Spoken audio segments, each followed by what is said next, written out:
¿Por Sí, no decía. Del Padre, del Hijo y del Espíritu Santo.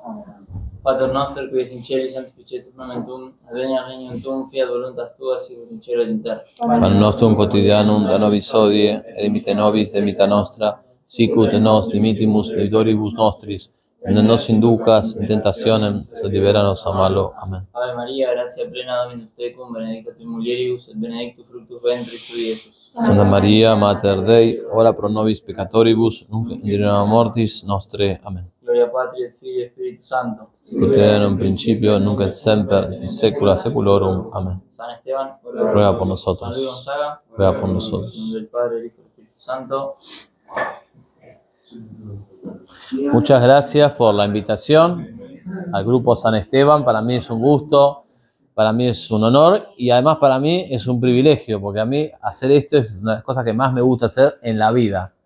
Esto no es algo que yo hago con pesar, con forzado, absolutamente. Desde chico es una cosa que yo soñé y eso pensaba mientras estábamos ahí paseando en la oración ahí en el barrio, los 7 dolores que condujo el amigo. Y es para mí en realidad un privilegio estar aquí y poder comunicar esto con ustedes. Así que para mí encantado. Vamos a hacer una crítica del principio protestante, que es el que determina un montón de rupturas y divisiones religiosas en todo el mundo, especialmente en Hispanoamérica. Lo que vamos a hacer ahora es resumir una parte de un libro que recientemente hemos publicado, con prólogo de Dante Urbina, un prólogo del doctor Dante Urbina, a que ustedes deben conocer las redes sociales. Dante Urbina es además de un amigo, un brillante intelectual peruano, doctor en economía, polemista, divulgador, y que está presente en las redes. Una excelente persona, de excelente doctrina, como para seguir, si ustedes quieren formarse muy bien. Por otro lado, él tuvo la deferencia de prologar el libro y también desde la Academia Catenaura estaremos promocionando cursos, temas semejantes, ¿sí? De apologética, de filosofía, de formación doctrinal, de literatura, de psicología. Hay otro curso que se llama Bases filosóficas para una psicología católica, etcétera. Lo que esté interesado no tiene más que consultar.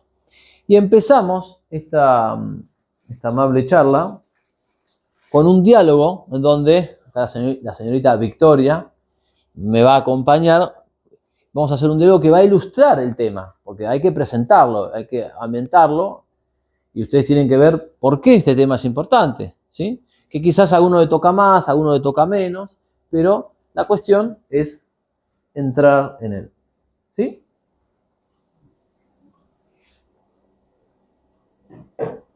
Bien, vamos a entrar en el tema poniendo este archivo de Word que ven ahí.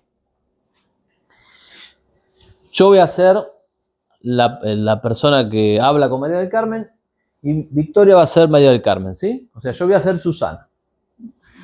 ¿Sí? Exactamente. Y vos vas a ser... Exactamente, sí, exactamente. Señora María del Carmen, estuve limpiando la alfombra, como me dijo. ¿Tiro esto? ¿Qué es, Susana? Es una estampita de la Virgen, creo que de su primera comunión, señora. No la tires. Está un poco desgastada por el tiempo, pero le tengo cariño. ¿Sabe, señora, que la Biblia dice que no hay que tener imágenes? ¿Cómo, Susana? Si sabe, señora, que Dios en la Biblia enseña que no hay que hacer ni adorar imágenes. ¿Pero a qué te referís, Susana? Mire, en Éxodo 20, 4 al 5 se lee: no te harás imagen, ninguna semejanza de lo que esté arriba en el cielo, ni abajo en la tierra, ni en las aguas debajo de la tierra. No te inclinarás a ella ni las honrarás, porque yo soy Jehová, tu Dios, fuerte, celoso. Bueno, Susana, creo que estás exagerando un poco. Yo no me inclino ante la imagen. La guardo de recuerdo. Pero en la Biblia dice que no debemos hacernos imágenes ni honrarlas. Yo nada más le recuerdo lo que dice la palabra, señora. Susana, la verdad que nunca lo había pensado. Pero el cura de la parroquia tiene cientos de imágenes en el templo y nunca hubo ningún problema. El padre Jorge es el párroco hace años. Sí, la he oído usted hablar de él. Pero en realidad tampoco podemos decirle padre a un hombre. ¿Cómo dice Susana? Claro. Mire, por ejemplo, Mateo 23:9. Y no llaméis Padre vuestro a nadie en la tierra, porque uno es vuestro Padre, el que está en los cielos. Lo dice el propio Jesucristo. Entonces, ¿tengo que dejar de decirle padre al padre Jorge? ¿Al párroco de mi parroquia a la que asisto hace 15 años? Lo dice la Biblia, señora María del Carmen. La verdad, Susana, es que esta conversación me pone incómoda. Estoy un poco confundida. Déjame que lo piense. Vos tenés las citas bíblicas en la punta de la lengua y yo no me acuerdo casi ninguna. Los domingos vamos al templo y estudiamos ahí varias horas, señora. Sí, veo. Pero déjame que lo piense más. Tiene que haber alguna explicación. Lo voy a poner en oración ante la Virgen. Señora, Susana se frotó las manos. ¿Cómo dice? Que voy a rezarle a la Virgen para que interceda, que me dé luz. Señora, ¿pero no sabe que tenemos un solo mediador? ¿Cómo dice usted, Susana? Que tenemos un solo mediador, señora mía. Le leo 1 Timoteo 2:5. Porque hay un solo Dios y un solo mediador entre Dios y los hombres, Jesucristo hombre. Lo dice San Pablo y lo leemos en la Biblia. Palabra infalible de Dios. ¿Acaso Dios se puede equivocar? Ahora digo yo porque ya está. Muchas gracias. María del Carmen rehuyó la conversación con algún pretexto, con alguna mentirita piadosa. Por dentro se sentía entre confundida y un poco humillada. Su propia empleada doméstica le había citado varios versículos de memoria. Ella no tenía respuesta y por lo tanto se sintió un poco mal consigo misma.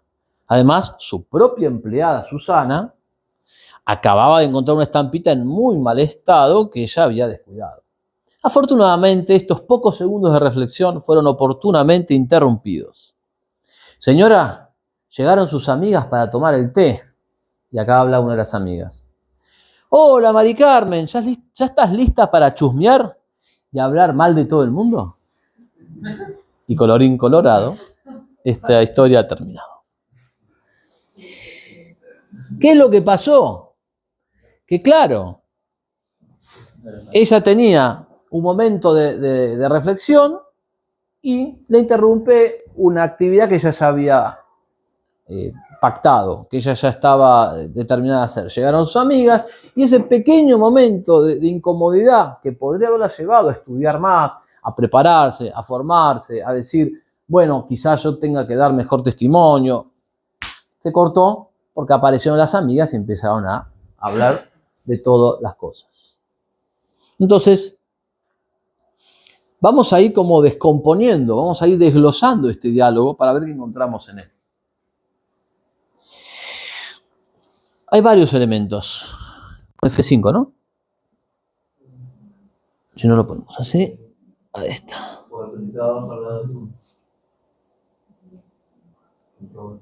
Ahí está. Ahí está. Hay varios elementos. Primero, la presencia de citas bíblicas. Hay 3 citas bíblicas que Susana le invoca a su propia jefa. Segundo, el tema de las imágenes, que es un poco el tema que más se discute. Alguna vez lo habrán escuchado de cómo ellos objetan la presencia de imágenes. Por ejemplo, la que está ahí. Ellos no gustaría eso o un cuadro.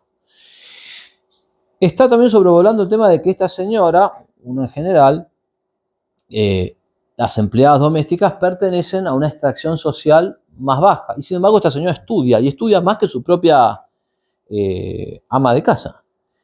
Está el hecho de la palabra padre, como no se puede decir padre, nosotros decimos padre al cura, la mediación de la Virgen, importantísimo ahí, el conocimiento de la Biblia y el concepto de infalibilidad, porque ella le dice, si la palabra de Dios es infalible, vos no te podés escapar de esto. Porque ella podría decir, bueno, negociar si la palabra de Dios no es infalible. Pero si la palabra de Dios es infalible, vos estás en lo que tenés que estar, ya está. Dice que no hagas esto, no lo hagas.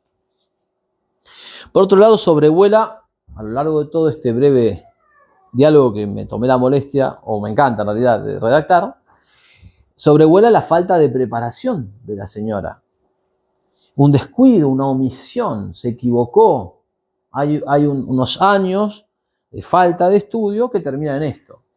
Y lo peor de todo es que esto, si bien es una adaptación obviamente ficticia, no es una historia falsa, esto ha pasado. Yo mismo tengo en mi familia una tía, en paz descanse, que era católica, bautizada, pero sin formación, y una empleada doméstica evangélica, que empezó, y con el paso del tiempo, mi tía dejó la iglesia católica y pasó a la iglesia evangélica, protestante o alguna de esas.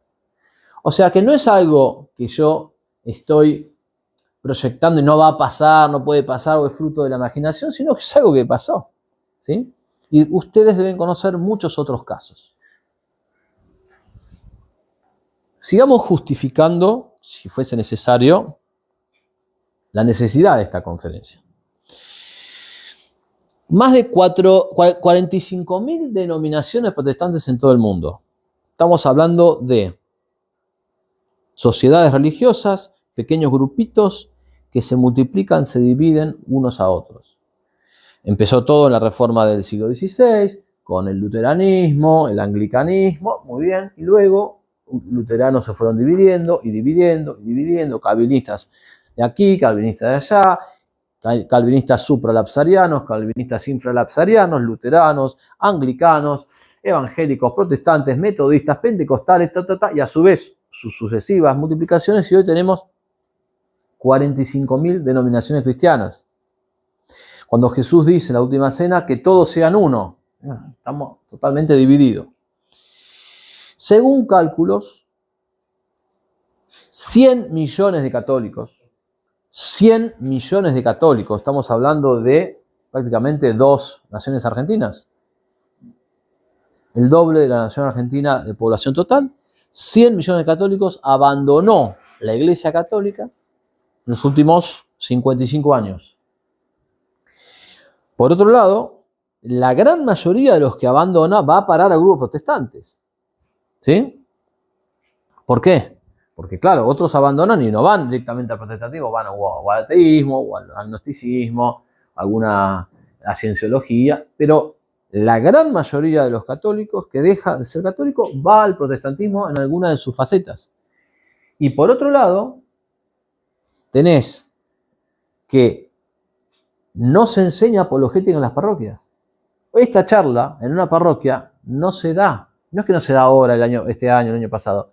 Hace 10, hace 20, hace 30, hace 50 años, hace 60 años que no se habla de estos temas. Sumale a eso que hoy todo el mundo está en las redes sociales y ahora vamos a ver la gran difusión que tienen los divulgadores evangélicos protestantes en las redes. Por eso es que se da esto. El auge del protestantismo en Iberoamérica, el evangelicalismo crece aceleradamente y ya supera el catolicismo en América Central y América Latina, a mí me gusta decir Hispanoamérica, pero la noticia dice eso, cada vez menos católica y más protestante. Entonces, esto es un problema que está como subterráneo, por ahí a veces nosotros no nos dedicamos a eso, pensamos en otros temas, quizás nos interesa más los temas pro vida, o la liturgia, o las Malvinas, son todos temas magníficos, está muy bien, pero quizás no le estamos dando atención a este tema, y este tema en algún momento nos va a empezar a sacudir los cimientos, porque está ahí. La sangría que significa el evangelismo, el protestantismo, está produciendo efectos sostenidos y son muy preocupantes. Vamos también a ilustrar el problema con datos concretos, para que no parezca que acá estamos exagerando o diciendo cosas sin fundamento. En las redes sociales existe algo que se llama la Alianza Evangélica. Y los que ven ahí, la mayoría son varones, es un conjunto de divulgadores que tienen sus redes, que tienen su apoyo, que tienen primero una persona que habla, pero luego alguien que está en la cámara, luego algunos que ayudan, otros que difunden, otros que replican. Es decir, por cada uno de ellos hay una articulación de por lo menos 5, 6, 7 personas que trabajan sostenidamente para eso. me tomé la molestia de ver algunos números. Miremos aquí, por ejemplo. Tenemos, en este caso, un canal de 200.000 suscriptores con más de 20 millones de visualizaciones totales. Un canal de 62.000 suscriptores con más de 10 millones de visualizaciones. Allá en la esquina, 4 millones y medio de visualizaciones. Acá, 20.600.000. Acá, casi 5 millones.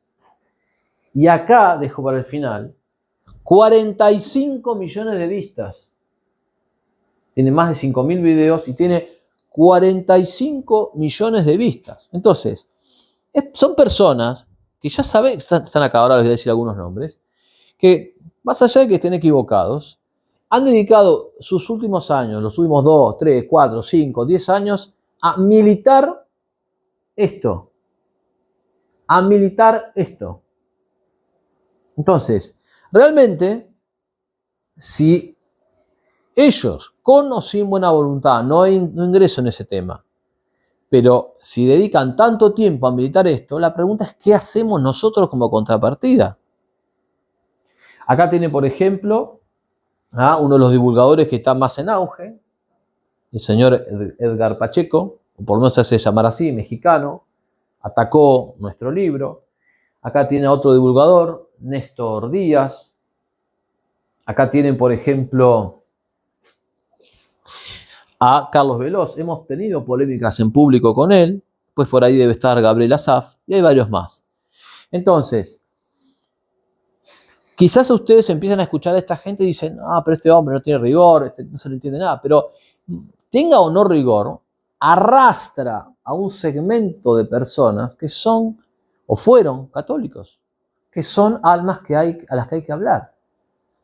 Entonces, esto es un desafío importante y se presentan como la Alianza Evangélica. Después pueden ser que tengan diferencias, por supuesto, porque todo protestante es divisible por sí mismo. ¿No? ¿Vieron como los números primos que... Bien, claro, pero eso no significa que no generen un impacto. Entonces, lo que nosotros vamos a hacer ahora es, primero, tener una breve noción, que les recomiendo mucho, de la Reforma en términos históricos, y luego analizar, hoy vamos a poder hacer más que eso, el principio central de ellos, que es la sola escritura. El 31 de octubre de 1517, Lutero clava en la abadía de Wittenberg, en Alemania, clava sus 95 tesis, donde él denuncia una serie de abusos, entre ellos abusos respecto a la doctrina del purgatorio. Es un Lutero que no negaba el purgatorio, después lo iba a negar, pero en ese momento no lo negaba, denunciaba abusos. Bien, y elige el 31 de octubre porque es la víspera de Todos los Santos, y de hecho clava las 95 tesis en la abadía de Wittenberg, abadía de Todos los Santos. Por eso ven esta fecha ahí abajo. Esa fecha no es casual. Entonces vamos ahora a analizar en qué consiste el principio de sola escritura. ¿Sí? Y ahí también les voy a pedir a Victoria, si es tan amable, ¿sí? Si podés leer, por favor. Solamente la Biblia es la autoridad en materia de fe, doctrinas y conductas. Únicamente creen en lo que enseña la Biblia. Lo que está fuera de la Biblia no se acepta, más aún se rechaza. Solo tienen en común con los católicos las llamadas doctrinas bíblicas, las otras no. Solo lo escrito, no lo oral. Muchas gracias. Puse también ahí algunas caras muy conocidas. Tiene ahí a Richard Charles Sproul, fallecido hace poco menos de una década. Abajo a Joe MacArthur, también gran divulgador evangélico. Más acá tienen a Miguel Núñez. Allá en la esquina tienen a Billy Graham, que por ahí es el más conocido. Y abajo de todo al Rabí Zacarías, también fallecido hace pocos años. Estas personas han generado iglesias paralelas en el siglo XX, principios del XXI, que tuvieron un desarrollo inmenso. Insisto, quizás nosotros, nuestra formación, por ahí no estamos tan no los frecuentamos tanto, no son interlocutores con los que discutimos habitualmente, porque quizás, y es lógico, estamos más acostumbrados a discutir por ahí con los planteos abortistas o con los feministas o con el liberalismo. No está mal, está bien. O el tema de Malvinas, o el tema de la Revolución de Mayo, lo que sea. Pero que nosotros no conozcamos esto no significa que no exista y no significa que no impacte en la realidad. Están impactando en la realidad. Entonces, repasemos de nuevo qué significa sola escritura. Significa que ellos creen solo y únicamente en lo que aparece en la Biblia. Lo que no está en la Biblia no se acepta, se rechaza. O sea, tienen una aversión, porque la Biblia es la norma de la fe. Como hay doctrinas, ahora vamos a ver, que están en la Biblia y que nosotros creemos, ellos también las creen. Por eso hay algunos puntos en común. No es que no hay nada en común. Pero van a ver después, y ahora vamos a entrar bien en detalle, hay otros puntos donde hay una discusión enorme. Y además ellos están siempre interesados en discutir. Entonces habrán visto que hay mucha gente que no tiene ganas de discutir. Que piensa, sí, bueno, y cuando se empieza la discusión, huye. A veces por cobardía, a veces por prudencia, a veces por prudencia carnal, a veces por estrategia, pero hay un montón de gente que no quiere discutir, que no tiene el músculo emocional trabajado para discutir, porque para discutir hay que tener cierto entrenamiento, ¿sí? Y hay gente que solamente discute por sus propios intereses. Voy a contar una anécdota. En uno de mis fallidos intentos de ser profesor de primaria, ¿no? Fui a un profesorado y había una compañera, rubiecita, toda prolijita, perfecta, ¿no? Yo era un poco más al uso. Y había la profesora que decía cualquier barbaridad. Entonces yo, primero esperando, primero como pregunta, cada tanto, profesora, ¿no le parece que...? Hacía alguna intervención, pero con respeto, pero hacía una intervención. Y ella sabía que eso, porque yo la conocía, y sabía que eso que decía la profesora estaba mal. Y a veces yo la miraba, diciendo, bueno, dale, como diciendo, no, apoyame, o saltá vos también, un día vos, un día yo, y vamos intercalando. Porque si no, el mal avanza. Y además, yo no lo hacía tanto por la profesora, lo hacía por mis compañeras. Pero si mis compañeras ven que el único que discute soy yo, es como que, es el loquito. Ahora, hay otra persona más, mira, puede ser que sí. Yo la miraba, y un momento le digo, no quiero decir el nombre por si esta conferencia se hunde, pero vamos a llamarla, Cristina, o Susana. Le digo, dale, vos sabés que esto no es así. No, bueno, pero no hay que discutir. Ok, y quedó ahí. Un día, esa misma profesora, que además de que difundía el error, le pone un 7. Y ella estaba indignada, porque no, yo tengo que tener más nota. Y yo, bueno, soportalo cristianamente como cualquiera, ¿no? A nosotros los varones nos han puesto un 4, un 1, está, un 7. Pero se indignó tanto ella que fue y le discutió la nota. Entonces yo la miré y dije, ¿se lo digo o no se lo digo? Se lo dije. Vos discutiste la nota y no discutiste la verdad. No, bueno, porque vos... Quedó ahí. Es decir, que hay gente que es capaz de discutir la nota, y ahí sí se para de manos, pero no es capaz de defender la verdad. A mí me parece que eso está mal. Después nos quejamos, no, el mundo avanza, el orden mundial. Sí, pero una cosa mínima, donde vos podías defender la verdad, no la defendiste. No estamos diciendo andá y cortá la cabeza. O andá, sino simplemente plantarte y decir, profesora, discúlpeme, pero yo ese tema no lo veo igual. O aportar, mirar a los ojos, no es tan difícil. En fin.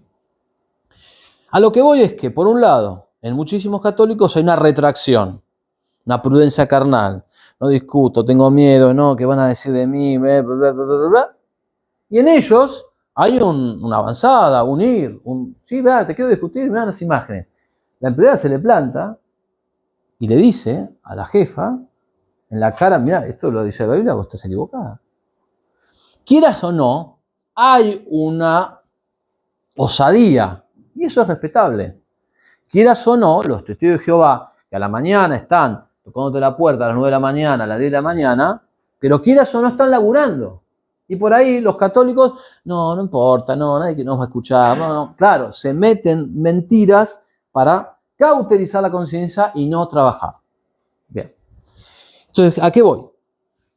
A que si de un lado se trabaja, del otro lado se trabaja poco o nada, y los resultados a largo plazo son previsibles. Menos mal que nos descubrió España católica. Porque si nos hubiese descubierto el Estados Unidos protestante, ya no quedaría catolicismo. Y por último, en sola escritura hay un punto fundamental. Hay una preferencia exclusiva por lo escrito y un desprecio de la oralidad. La tradición oral de la iglesia, que para nosotros es tan rica, nada, no tradición oral. Vayamos más en detalle. Habíamos dicho que había doctrinas que ellos comparten con nosotros, porque ellos consideran que está en la Biblia, porque efectivamente lo están, y que tenemos en común.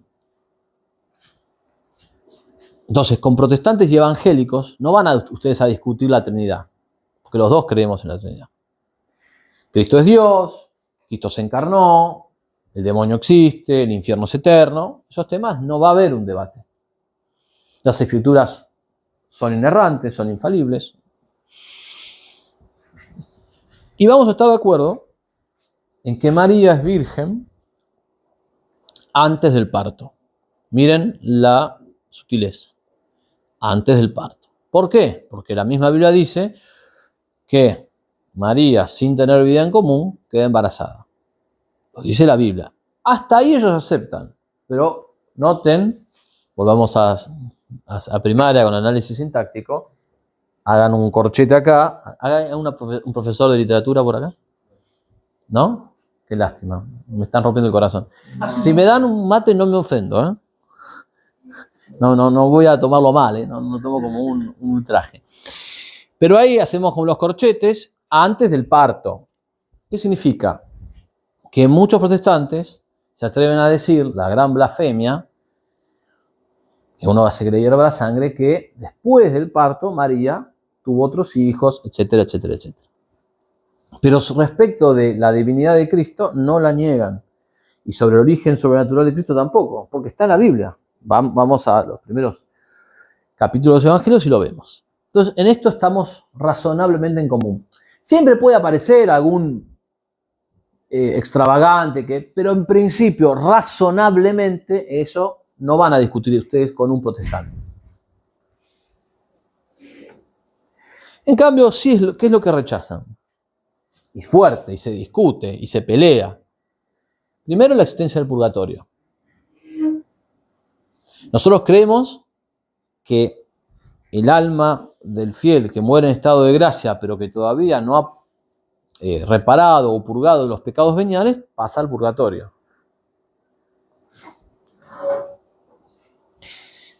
Nosotros obviamente creemos que el Papa y la Iglesia, cuando define una doctrina de fe y costumbre, cuando define, no cuando habla, no cuando da una catequesis, no cuando contesta una entrevista, cuando define una doctrina de fe y costumbre, es infalible.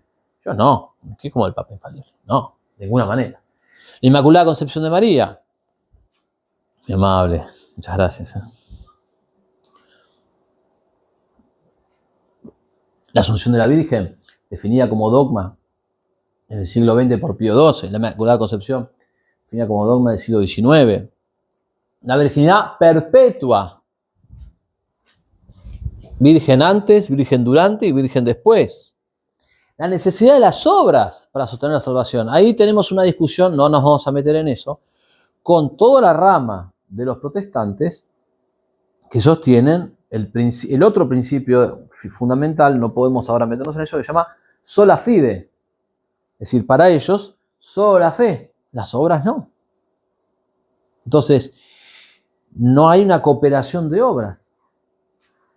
Vos no tenés que cooperar con las obras con la gracia. No, solamente Dios te salva.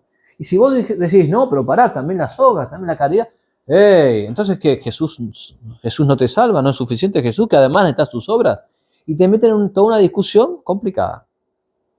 El tema de la gracia, ¿no? ¿Cómo? Por el tema de la gracia, ¿no? O lo metes dentro de este ítem. Lo meto esto en este ítem. Porque para ellos, justamente, esta es nuestra doctrina. Nosotros creemos en la necesidad de las obras, que cooperen con la gracia. Y ellos no. Para ellos es sola fide, solo la fe. Bueno, sola fide y sola gracia. De hecho, ellos tienen sus 5 solas, ¿no? Después vamos a ver eso. Sola fide, sola gracia, solo Christus, ¿sí? Sola Biblia. Bien. También niegan los sacramentos. El único que admiten es el bautismo.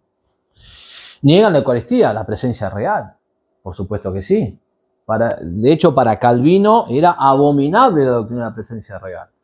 Y Lutero va a decir algo distinto a Calvino, pero que también es herético.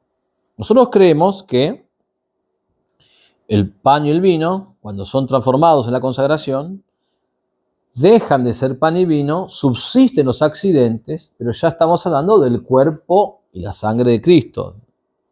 ¿Qué creía Lutero?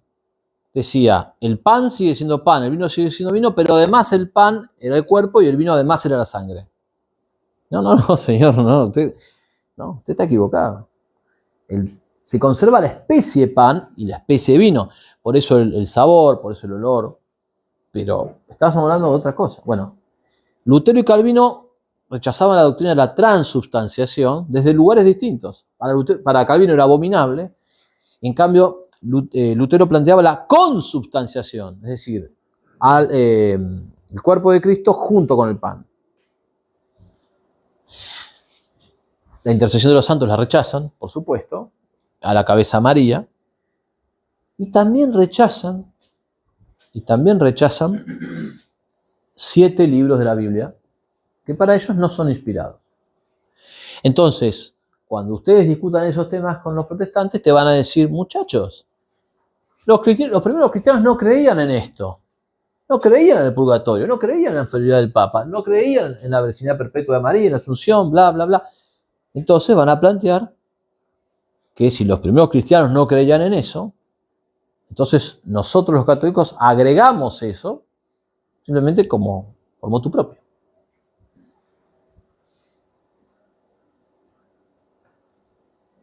Además, como reforcemos este tema, el rechazo a la tradición oral, a la oralidad de la iglesia, la tradición oral, y su opción por la iglesia primitiva. Entonces siempre vamos a ver en los protestantes, hay que volver a la iglesia primitiva, ¿sí? Hay que volver al cristianismo primitivo, a la iglesia primitiva, porque luego, en la Edad Media, la iglesia le agrega cosas que se saca de la manga.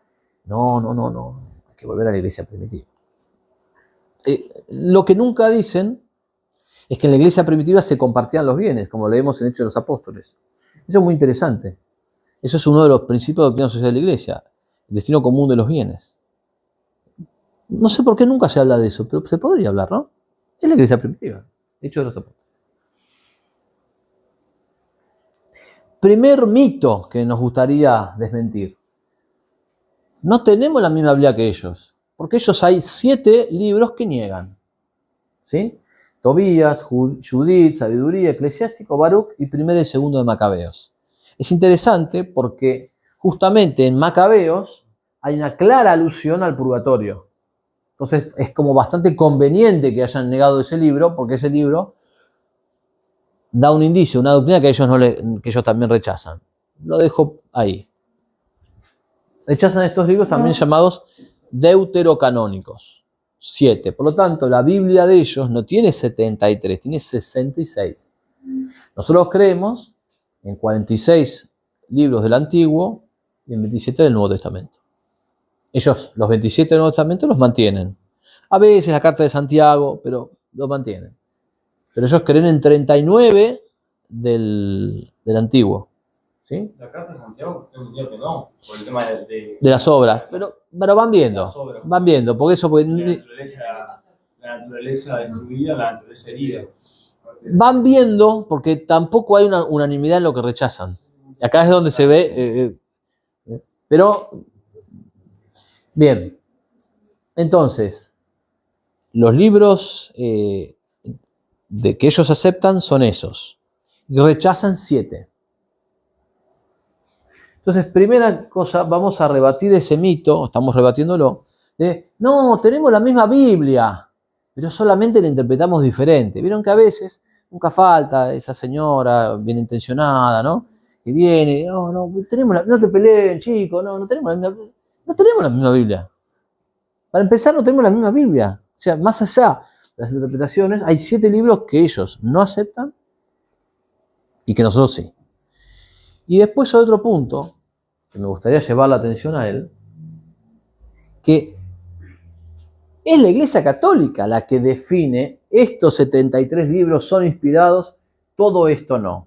Llevo la atención a eso, nada más lo dejo, anótenlo, pestaña, pie de página, ¿sí? Y volvemos. Entonces, pasamos ahora a analizar el tema en sí. Primero hicimos una presentación global, como para ubicarnos, para saber dónde estamos parados. Ya sabemos lo que creen, lo que comparten con nosotros, lo que de alguna manera se llevaron, porque ellos fueron católicos, Lutero fue católico, y obviamente no se va negando todo en bloque, sino que muchas cosas se las lleva. Bien. Entonces, ¿desde dónde sostiene la doctrina sobre la Escritura? ¿De dónde sale esa doctrina? ¿O con qué argumentos la plantean? ¿Cómo la mantienen? Básicamente usan varios argumentos, hoy no podemos ver todos, pero vamos a concentrarnos en 3 citas bíblicas que ellos invocan y que ellos dicen, ¿ves? En estas 3 citas está sobre la Escritura, y si la Biblia lo dice que es infalible, entonces tenés que creer. Voy a dejar descansar a Victoria, pues ya nos ha reportado mucho trabajo. No sé si vos tenés más a leer. Vamos, dale, por favor. Se reunieron junto a él los fariseos y algunos escribas venidos de Jerusalén, y vieron que algunos de sus discípulos comían con manos impuras, es decir, sin habérselas lavado. Es que los fariseos y todos los judíos no comen sin haberse lavado antes las manos hasta el codo, aferrándose a la tradición de los antiguos. Y al volver de la plaza, si no se purifican, no comen. Y observan muchas otras cosas que han recibido por tradición, como lavar copas, jarros y bandejas. Entonces le preguntaron los fariseos y los escribas, ¿por qué tus discípulos no se comportan según la tradición de los antiguos, sino que comen con manos impuras? Él les dijo, bien profetizó Isaías de vosotros, hipócritas, como está escrito, este pueblo me honra con los labios, pero su corazón está lejos de mí. En vano me rinden culto, enseñando doctrinas que son preceptos humanos. Dejáis el mandamiento de Dios para aferraros a la tradición de los hombres. Y les decía, qué bien anuláis el mandamiento de Dios para conservar vuestra tradición. Gracias. Este fragmento del Evangelio de San Marcos es clave y siempre lo usan. Te dicen, ven, acá está Jesucristo reprobando a los fariseos. Los fariseos de ayer son los católicos de hoy. Ustedes son los que dejan el mandamiento de Dios por aferrarse a tradiciones humanas, que no están en la Biblia, como adorar imágenes, tener imágenes, rezar a la Virgen, el purgatorio. Ustedes están siendo ahí condenados. Y en vano ustedes, católicos, rinden el culto al Dios. En vano, no sirve. Porque ustedes enseñan doctrinas que en realidad son de ustedes. Ustedes le hacen decir a Cristo algo que ustedes se inventan. Ustedes dejan el mandamiento de Dios y se aferran a tradiciones humanas. Por eso la palabra tradición para el protestante promedio en general está muy mal conceptuada. Desprecian las tradiciones, ¿sí? Anulan el mandamiento de Dios y conservan su tradición. Primera cita bíblica usada contra la Iglesia Católica. Vamos a la segunda. Esta es clásica. ¿Tenés más? Toda escritura es inspirada por Dios y útil para enseñar, para reprender, para corregir y para instruir en la justicia, a fin de que el hombre de Dios sea perfecto, eternamente preparado para toda buena obra. Enteramente. Uy, perdón. Tranqui. También eternamente. Pero dice. Entonces, otra cita de San Pablo, su segunda carta a Timoteo. San Pablo escribe varias cartas, algunas las dirige a comunidades cristianas en particular, en tal lugar, ¿no? Los romanos, los filipenses, los efesios, y algunas son dirigidas a personas en concreto, en este caso Timoteo. Le manda 2 cartas. Entonces, ven, dicen, acá está sobre la Escritura. Toda la Escritura es inspirada por Dios, ¿sí? Entonces, con esto también te arrinconan. Imagínate vos como vos que te molestaba, pero te tocan la puerta, te dicen eso y te dicen, toda la escritura está inspirada por Dios, y vos estás ahí, atendiste la puerta y todo, a los protestantes o el que sea. No, el sordo mudo. Bien, estás eludiendo el testimonio, ojo, ¿eh? Ya está, a partir de ahora ya no más. No, vale si no sabes qué decir, pero ahora ya sabes qué decir. Bien, y la tercera cita que también la usan mucho, hay más, pero no podemos manejar todo, es esta de Apocalipsis. Caballero. Yo advierto a todo el que escuche las palabras proféticas de este libro. Si alguno añade algo a estas cosas, Dios le añadirá las plagas descritas en este libro. Y si alguno quita algo de las palabras del libro de esta profecía, Dios le quitará su parte del árbol de la vida y de la ciudad santa descritos en este libro. Entonces, en Apocalipsis vemos una clara amenaza, porque no hay otra manera de decirlo, de Dios, que dice, cuidado, que si ustedes añaden algo, van a sufrir todas estas plagas. Y si quitan algo también. Entonces los protestantes dicen, ven, esto se aplica a los católicos. Ustedes están añadiendo doctrinas a lo que la Biblia dice. Ustedes van a recibir estas plagas. Y ustedes están quitando doctrinas. Entonces, yo quiero que ustedes se pongan en los zapatos de gente que ustedes por ahí tienen formación, afortunadamente, gracias a Dios, gracias a sus padres o al entorno social de amigos. Pero quizás esto, en otros oídos, pueda mover algo. Y hay gente que diga, uy, ¿y si yo estoy equivocado? ¿Y si todo lo que creí? Le digo, padre, no se puede decir padre, no hay que adorar imágenes. Yo tengo imágenes ahí, por ejemplo. Dice que hay un solo mediador y la Virgen. Entonces, puede ser que uno tambalee. Esto puede pasar. Y ya pasó. Millones y millones de personas. Entonces, fíjense que ellos se valen de estos tres fragmentos. En general, hay más, para arrinconarnos. Entonces empecemos ahora a hacer nuestra tarea apologética. Ya presentamos el tema en general, ya presentamos el tema en particular y ya presentamos los argumentos de ellos. Ahora lo que queda es tomarnos la molestia de ver si realmente las citas que ellos invocan demuestran la doctrina que ellos pretenden defender. ¿Por qué pasa esto? ¿Por qué esto es importante? Porque a veces, en una discusión, te tiran una cita y vos ya, me tiraste la Biblia, me mataste. ¿No? Si me tirar la Biblia en una discusión es como el equivalente en el truco del ancho de espada. Ya está, terminó todo. O el 33 de mano. ¿Sí? Pero en el apuro, puede ser que nosotros no nos demos cuenta de algunas cositas que sería bueno tener presentes y que nos van a ayudar a defender mejor la fe. Es decir, esta es una capacitación para defender mejor la fe de Cristo. Por eso, ¿realmente esto prueba? Vamos a ver en detalle. Empecemos con la cita 1. ¿Sí? La cita 1, recuerdo la circunstancia, Marcos, los discípulos de Jesús no se lavaban las manos, los tipos le dicen, ustedes no se lavan las manos, tu discípulo. Eso es hipócritas, dice Jesús. Pero, ¿qué es lo que había pasado ahí? Lo que había pasado es que los fariseos hábilmente habían declarado sus riquezas corbán o también llamado ofrenda sagrada. Con ese argumento, las riquezas de los fariseos se ponían y se destinaban al templo y como consecuencia de eso, los fariseos le decían a los padres ya ancianos, papá, mamá, no tengo dinero para auxiliarte.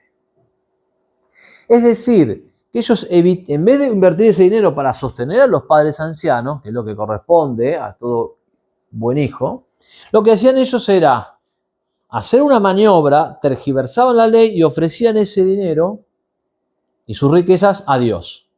Entonces cuando el papá le decía, hijo, necesito tu ayuda, ya no puedo trabajar, decían, papá, lo lamento, yo ofrecí todo a Dios. Y el padre se tenía que morir de hambre. Entonces lo que está diciendo Jesucristo es, ustedes anulan el mandamiento, el cuarto mandamiento, honrar padre y madre, fingiendo que aman a Dios y fingiendo que consagran su dinero y sus riquezas a Dios. Eso es hipocresía. Esa es la conducta que Cristo reprueba. Obviamente Cristo no está reprobando que te laves las manos. No está diciendo Jesús, nuestro Señor no está diciendo vayan y coman con las manos sucias. Es una locura. Pero lo que está diciendo es, cuidado, que bajo la apariencia de respetar una ley, en realidad estaban haciendo un sabotaje del espíritu de la ley. Porque el sentido de la ofrenda sagrada no es que yo estafa a mi padre y no le ayude cuando sea viejo, sino que yo, con el dinero que tenga, viva yo con mi familia, auxilie a mis padres y luego, una parte del dinero la ofrezca a Dios. Pero no que deje que mi padre y mi madre, ya ancianos, se mueran de hambre y, no, pero papá ya se lo dio a Dios. Por eso era la hipocresía. Esa es la conducta que Cristo reprueba. Por eso anulan el mandamiento de Dios. ¿Cuál mandamiento? El cuarto. Honrar padre y madre. Esa es la maniobra perversa de los fariseos. Por lo tanto, lo que estamos aquí viendo no es la defensa de sola escritura, sino que Jesús lo está diciendo, no cumplan solo la letra de la ley, sino vayan al espíritu de la ley.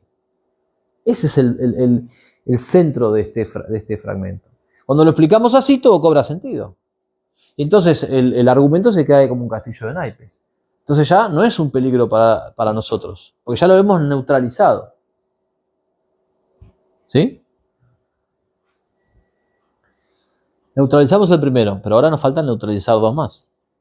Avancemos. Vamos ahora a la segunda cita. Vayamos a contener el poder de este argumento que nos tiran por la cabeza.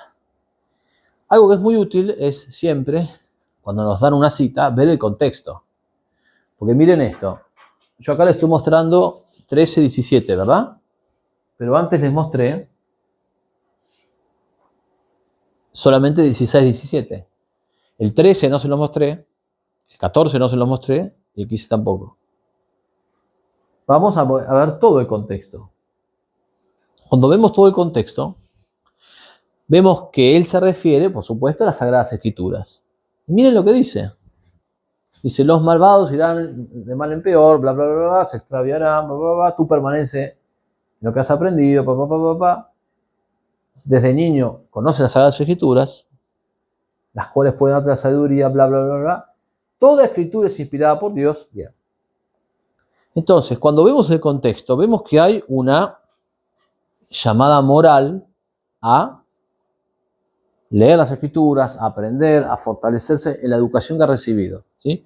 Pero la educación que ha recibido incluye las Escrituras, pero también hay otras cosas, ¿sí? Fíjense, lo que has aprendido y creído, lo que has aprendido de otras personas, y que desde niño, o sea, la educación que recibimos de casa no es solamente la Biblia, es la Biblia, después tradiciones, costumbres, mandatos, indicaciones de papá y mamá. Entonces, es algo más amplio. Pero esto lo vemos si vemos el contexto. Y el contexto era justamente lo que se los había escamoteado. Entonces tengan cuidado con eso. Y por otro lado, ¿a qué escritura se refería San Pablo en esa época? Esta es una pregunta muy importante. Vamos a responder. Según la crítica bíblica, la segunda carta de San Pablo a Timoteo se escribió más o menos en la década del 60, ¿sí? 64, 65, o sea, aproximadamente 30 años después de la muerte de Cristo, de la muerte de nuestro Señor. Entonces, la gran pregunta es, si el Nuevo Testamento tiene 27 libros, y si uno de esos libros es la segunda carta a Timoteo, ¿qué pasa con los otros 26 restantes? ¿Se estaba refiriendo San Pablo cuando dice, San Pablo conoce las Sagradas Escrituras? ¿A qué escrituras se refería? O sea, ¿cuáles eran los libros a los que se refería? La ley del profeta. Al Antiguo Testamento. Por lo tanto, no se refería al Nuevo Testamento, que en principio todavía se estaba escribiendo o no se había escrito aún.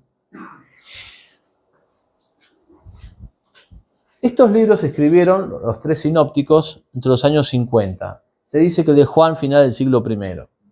¿Sí? Hechos 55 aproximadamente. Es decir, Apocalipsis, final del siglo I.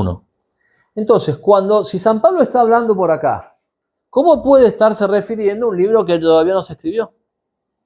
Por lo tanto, si nos regimos del principio de que solo la Biblia es la norma, tenemos que sacar a libros de la Biblia. Si nos regimos del principio de solo la Biblia, estos libros no son bíblicos, porque ni siquiera existían cuando San Pablo dijo esa frase. San Pablo dijo esa frase en estos años. ¿Qué hacemos con los otros 26 libros? Algunos de esos libros no se habían escrito, y otros sí se habían escrito, pero no eran parte de la Biblia. La Biblia como tal no existía aún. O dicho en otras palabras, para dejarlo más que claro. Cuando San Pablo escribe la segunda carta a Timoteo, años 64-65, no podía haberse querido referir al Nuevo Testamento como lo conocemos. Era imposible que se hubiese querido referir al Nuevo Testamento como lo conocemos. O sea, ese dato del Nuevo Testamento, tal como lo conocemos, no nos viene de San Pablo. Y San Pablo no lo tenía en su cabeza cuando escribió eso.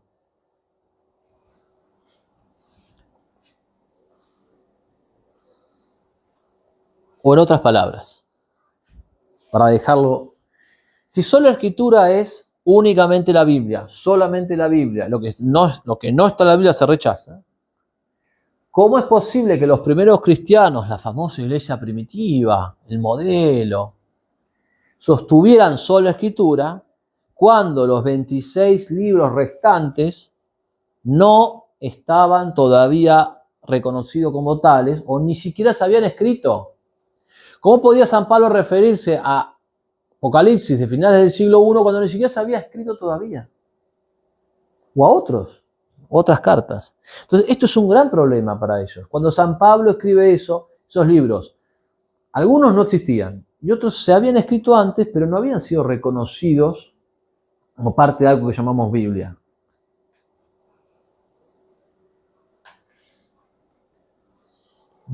Siendo más concreto, la sola escritura supone la escritura. Sin escrituras, ¿qué sentido tiene o tendría sola escritura? Por otro lado, sigamos con la segunda cita. En 2 Timoteo, San Pablo dice: toda escritura es inspirada por Dios, pero no dice únicamente la escritura es inspirada por Dios. Vamos de nuevo al texto. Toda escritura es inspirada por Dios. Donde leen toda escritura es inspirada por Dios, el protestante introduce una idea ajena al texto. Únicamente la escritura es inspirada por Dios.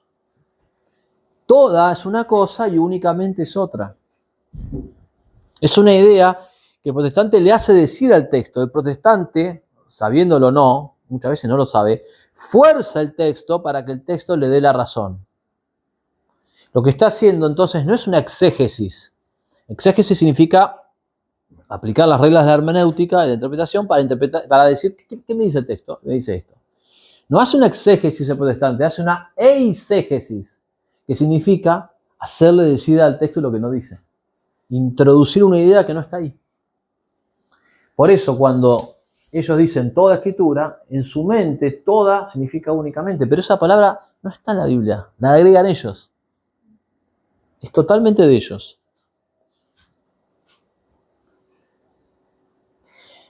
Sigamos, porque hay más.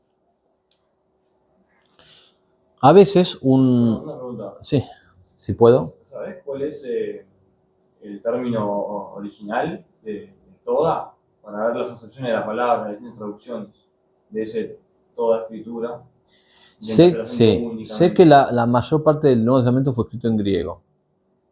El término ahí en la cabeza no lo tengo. Porque muchas veces que el problema es una cuestión de traducción. Y sobre todo que se pasa primero al latín y el latín al Sí, pero igual acá la traducción estamos de acuerdo con la traducción, ¿eh? Ellos dicen toda, nosotros decimos toda. Sí, pero a veces queriendo decir una cosa, o sea, viste que está la doble traducción del sentido y la literal, y a veces capaz que el problema puede estar ahí. Pero en este punto, no tenemos una discusión con ellos respecto de la traducción de la palabra, porque la palabra es la misma. Lo que tenemos es una discusión sobre lo que quiere decir esa palabra. Decir toda escritura es inspirada por Dios significa que la totalidad de la escritura, de la Biblia, es inspirada por Dios. Como diciendo, toda, no una parte, no alguno, toda. Decir únicamente significa que la Biblia y lo que está afuera no. Eso son ideas completamente diferentes. Pero no tenemos un problema de traducción, tenemos un problema de interpretación. Y ellos, sin darse cuenta, le hacen decir al texto lo que no dice. Vayamos acá. Otro recurso interesante es que cuando ustedes tienen una discusión sobre la Biblia, es que a veces hay pasajes de la Biblia que se iluminan con otros pasajes de la Biblia. Estamos haciendo mucho foco en ¿qué? En la segunda carta de San Pablo a Timoteo, ¿verdad? En el capítulo 3. Pero si vamos al capítulo 1, en el versículo 13 y 14, San Pablo dice: toma como norma las sanas palabras que de mí oíste. Es decir, si bien en otro capítulo apela a las Sagradas Escrituras, en la misma carta, en otro capítulo, apela a que tomes como norma lo que de mí, o sea, de San Pablo, oíste. Entonces, no es solamente la Biblia, es la Biblia, por supuesto, pero también sobre eso lo que de mí oíste. Y en la misma carta, vimos primero el capítulo 3, en el capítulo 1 y en el capítulo 2, dice San Pablo, de la misma carta que ellos aceptan. Y lo que de mí oíste, en presencia de muchos testigos, confíalo a hombres fieles, que sean capaces a su vez de enseñar. O sea, ¿qué significa? Tradición oral. Que lo que de mí oíste se lo cuentes a otros para que esos otros se lo cuenten a otros y así. O sea que esto es muy importante. Podemos rebatir una idea apelando también a otros fragmentos del mismo capítulo. Porque en realidad cuando San Pablo escribió, voy a decir una obviedad, no escribió una carta a Timoteo con capítulo 3, versículo 1. Eso, escribió una carta. Años después, siglos después, la iglesia fue tomando eso, examinando y dividiendo en capítulos y en oraciones y en versículos esa carta. Pero San Pablo no escribió 1, 13, 14. Eso es una reconstrucción posterior, aceptada universalmente, pero es posterior, no es de San Pablo. Entonces hay que ver la carta como una unidad. Bueno, qué curioso que mientras que ellos apelan al capítulo 3, en el capítulo 1 de la misma carta, toma como norma lo que de mí oíste. Como norma, o sea, como regla. No es que, bueno, si te parece, lo que yo te dije, no, toma como norma. Ahora vamos, ya hemos rebatimos la 1, ¿no?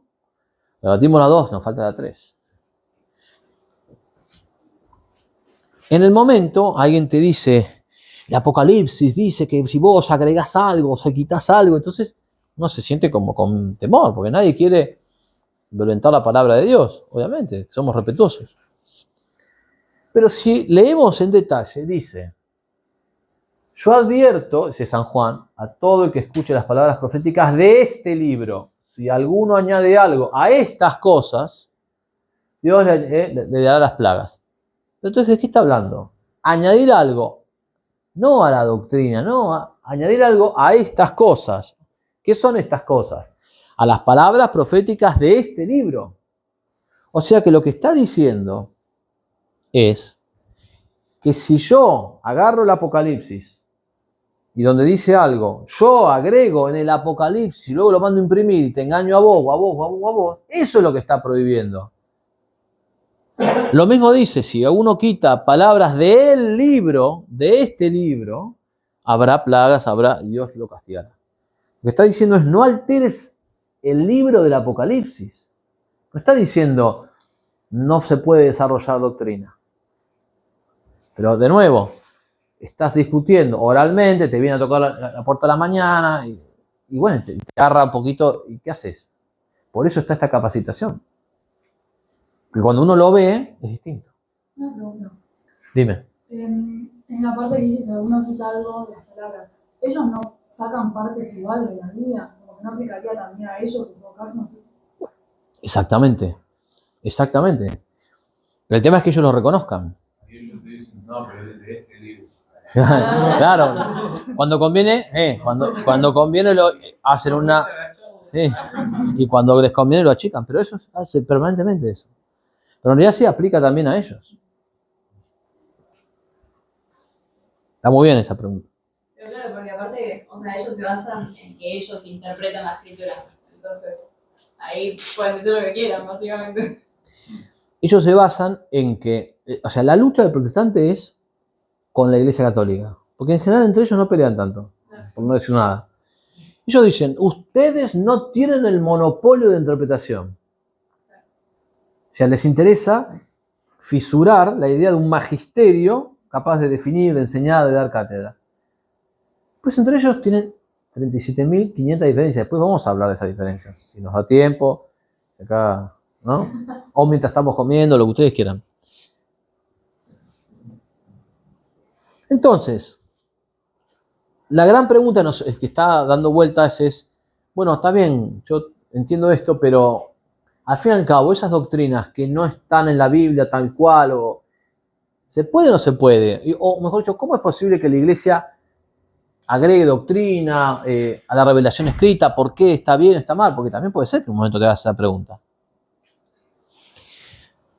Y el punto es que esa pregunta está mal planteada. Porque no es que la Iglesia agrega, sino que la Iglesia desarrolla de manera explícita algo que ya estaba implícito. ¿Sí? Y paradójicamente vamos a usar la misma Biblia para defender esta doctrina.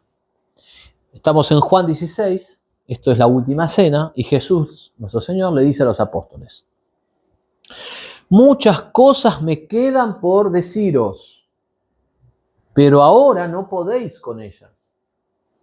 Cuando venga Él, el Espíritu de la verdad, el Espíritu Santo, el Espíritu de la verdad os guiará hasta la verdad completa. O sea, la verdad que te estoy diciendo no es la verdad completa, pero luego vendrá un Espíritu que te va a guiar hacia la verdad completa. O sea, vos en este momento no puedes entender todo, pero luego vas a poder entender gracias al Espíritu Santo. De hecho, los padres de la iglesia, miren qué lindo esto, este símbolo. Ustedes recuerdan que la multiplicación de los panes, se multiplican los panes, come todo el mundo, pero sobran canastas. ¿Se acuerdan de eso? Que sobran. Los padres de la iglesia hacen una interpretación en Catena Aurea, la gran obra de Santo Tomás, donde dicen que los panes que sobraron son aquellas verdades y aquellos misterios que exceden la capacidad del pueblo, que el pueblo por el momento no puede entender. ¿Y quién se llevan esos panes? Los apóstoles, o sea, la iglesia. La iglesia, de luego, esos panes los irá desarrollando. Y por eso vamos a ver que la doctrina católica tiene desarrollos totalmente legítimos y llenos de enorme riqueza a lo largo de estos 2000 años de historia. Entonces, en realidad hay una pregunta mal planteada. La iglesia desarrolla doctrina teniendo como base la Biblia, pero luego hay un desarrollo. Por eso es que nosotros tenemos un desarrollo hoy que no conoció el hombre del siglo XIII, que no conoció el hombre del siglo VIII, que no conoció el cristiano del siglo I. Está bien eso. Pero una cosa es un desarrollo y otra cosa es una contradicción. Una cosa es creer algo que lógicamente se deriva de la verdad, y una cosa es creer algo que va contra la verdad que nos enseñaron en el siglo I. ¿Sí? Entonces ven que en realidad es un falso problema. Entonces, primera fisura en la estructura protestante, ¿sí? La sola escritura no se enseña en la escritura. ¿Sí? Si a ustedes les gusta más el box, primer knockout. Pero el adversario se levanta, entonces hay que seguir peleando. Pero ya es importante mostrar que estas tres citas no prueban lo que ellos dicen que prueban. Ellos te dicen, no, la Biblia enseña sobre la escritura en estas tres citas. Bueno, ya vimos que esta no y esta no. Sigamos. ¿Qué pasaría? Ustedes se acuerdan que ellos rechazan, de alguna manera, la tradición oral. Pero ¿qué pasaría si yo digo, no, bueno, pero es importante la tradición oral? Bueno, pero eso lo decís vos porque sos católico. Bueno, pero ¿qué pasaría si la misma Biblia nos hablase de la tradición oral?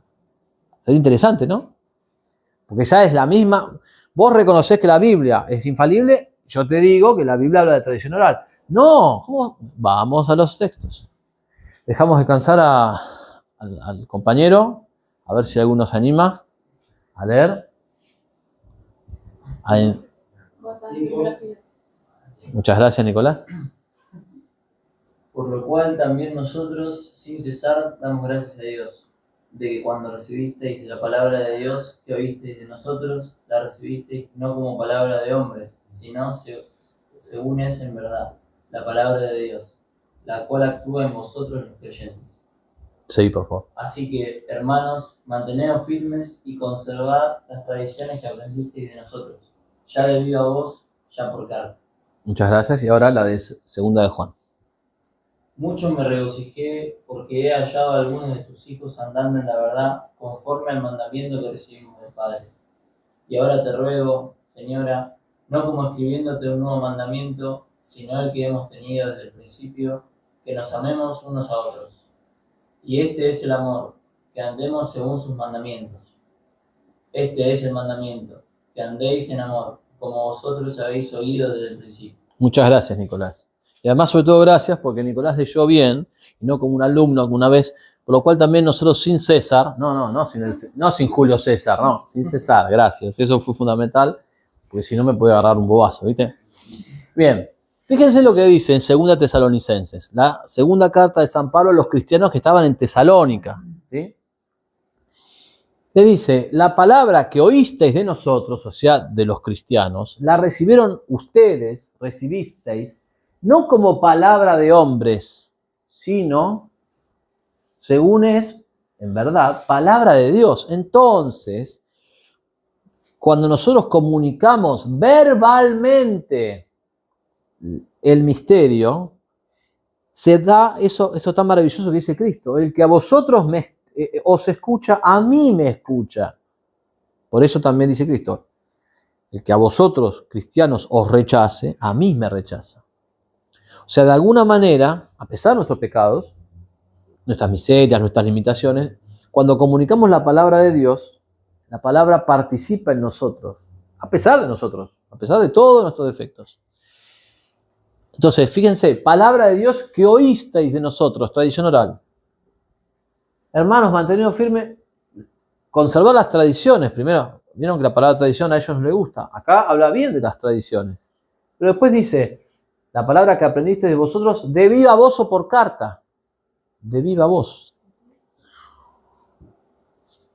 Tradición oral. Y finalmente, amar al hermano, amarnos los unos a nosotros, como habéis oído desde el principio. Como habéis oído desde el principio. Entonces, es interesante. No es que la Iglesia Católica se saca de la galera, ¿no? Un as en la manga en la tradición oral. Está en la Biblia la tradición oral. Pero son solamente 3 citas, Juan Carlos. No, güey. Está bien. ¿Vos querés más? Vamos. Sí. Oralidad. Quien a vosotros escucha, la dijimos recién, a mí me escucha. Lucas 10:16. Juan 20:30. Y Jesús realizó también en presencia de sus discípulos otras muchas señales que no se han puesto por escrito en este libro, dice San Juan. Juan 21:25.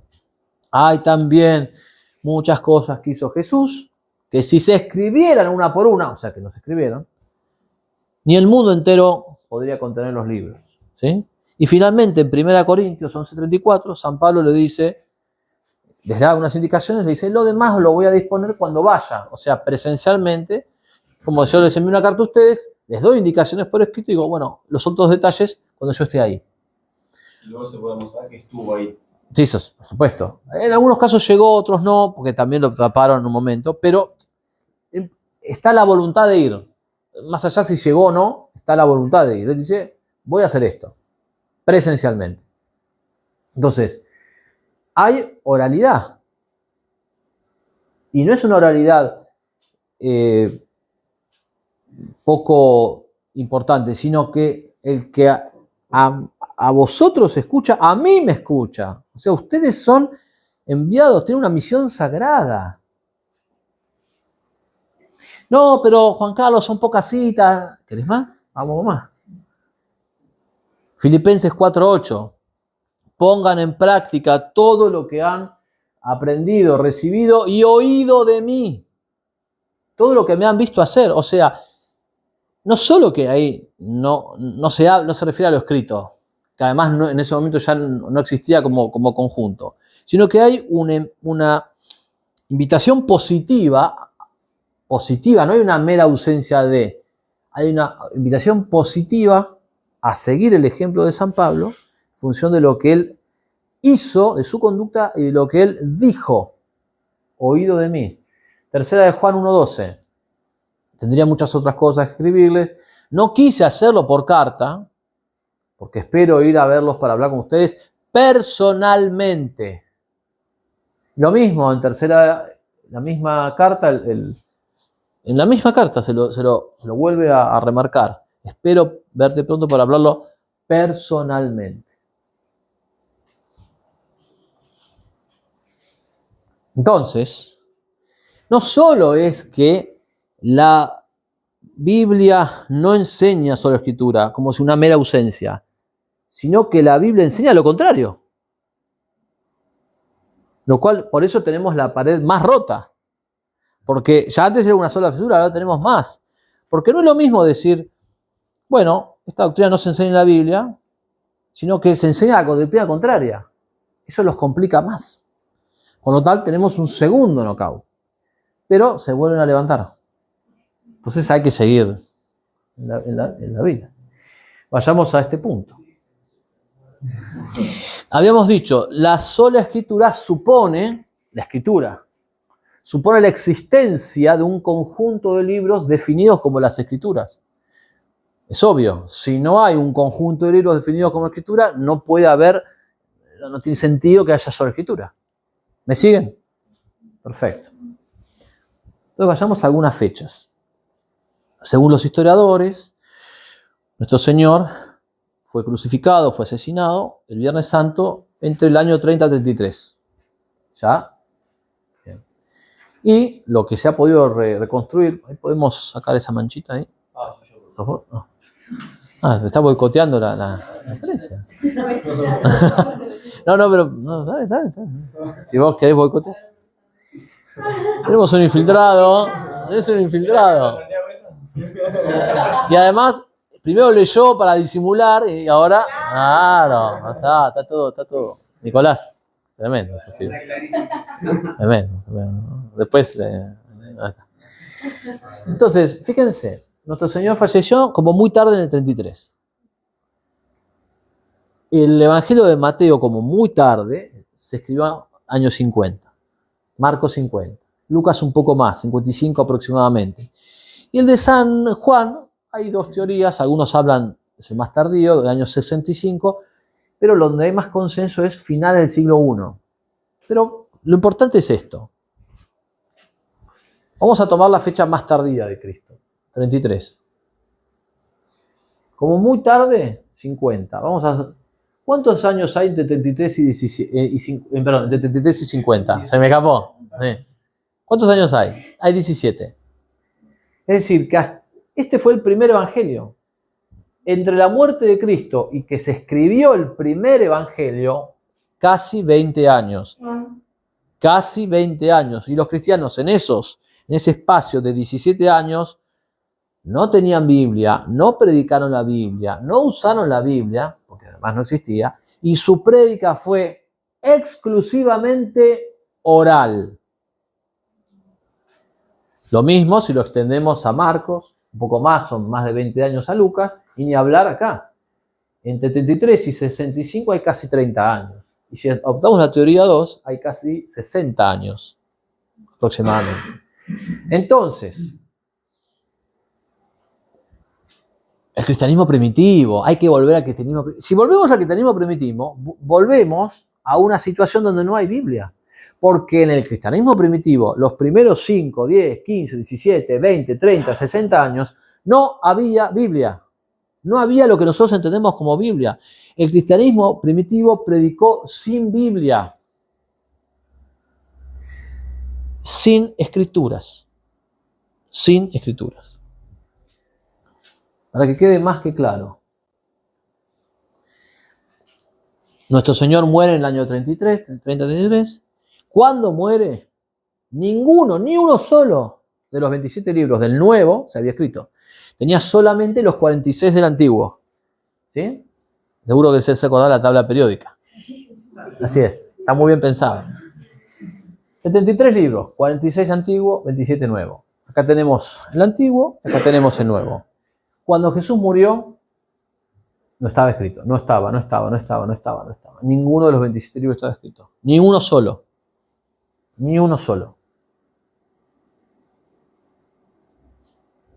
Más aún, sabemos que nuestro Señor muere, a los 3 días, al tercer día resucita, y 40 días después de la resurrección tiene lugar la ascensión.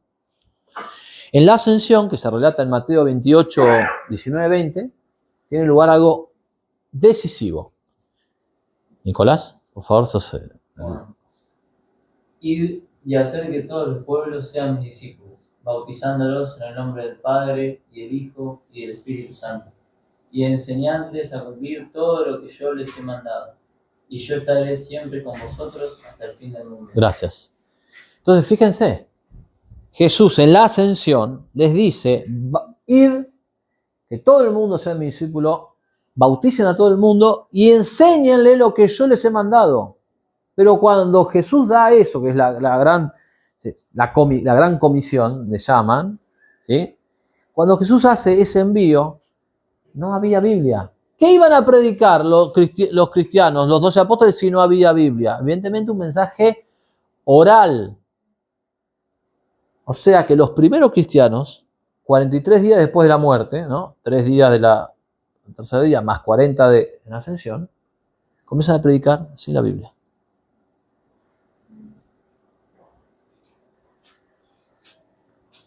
Los primeros cristianos inmediatamente sin la Biblia. Por otro lado, eso también tenía hasta sentido. Hoy en día, la alfabetización está bastante difundida. Hay gente que no tiene, lamentablemente, no ha sido instruida en la lectoescritura, no sabe leer y escribir, hay ágrafos, pero son muy pocos. Pero en esa época eran muchísimos. Si la Biblia hubiese sido el instrumento decisivo de la predicación, muchísima gente hubiese quedado afuera.